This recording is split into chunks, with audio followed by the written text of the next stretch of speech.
আসসালামু আলাইকুম সবাইকে, আশা করি সবাই ভালো আছেন। আজকের যে ভিডিওটা নিয়ে আসি সেটা হচ্ছে শত্রুকে ধ্বংস করিবার বিশেষ তদবির। তো এই তদবির দিয়ে আপনি আপনার শত্রুকে ধ্বংস করতে পারবেন সব দিক দিয়ে, ঠিক আছে। তো কীভাবে করবেন সেটা আমি বলে দিব আজকের ভিডিও, তাই প্রথম থেকে শেষ পর্যন্ত দেখুন, তাহলে বুঝতে সুবিধা হবে। আর আমাদের দিয়ে যদি ওইরকম কোনো কাজ করতে চান তাহলে স্ক্রিনে দেওয়া নাম্বার আছে, নাম্বার যোগাযোগ করবেন, ইমো হোয়াটসঅ্যাপ বা সরাসরি কল করবেন। আমরা শতভাগ গ্যারান্টি দিয়ে আপনি সেই কাজটি করে দিব। কার্যকতা সেই কাজটা নিজেরা কীভাবে করবেন।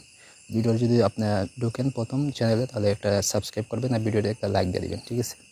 তো এই যে নকশা দেখতে পাচ্ছেন, নকশা দিয়ে আপনি কাজটি করতে হইব।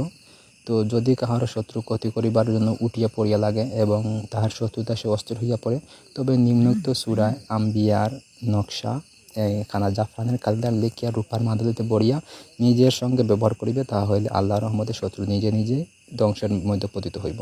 সূরা আম্বিয়ার এই নকশাটা, ঠিক আছে। এই আম্বিয়ার নকশাটা আপনারা বুঝপাতা লিখবেন জাফরান কালি দিয়ে, যে কোনো শুক্র অথবা শনিবারে লিখবেন। লিখে আপনি আপনার মাদুলিতে, রূপার মাদুলিতে লিখবেন, লিখে আপনার হাতে ব্যবহার করবেন বা কোমরে ব্যবহার করবেন, ঠিক আছে।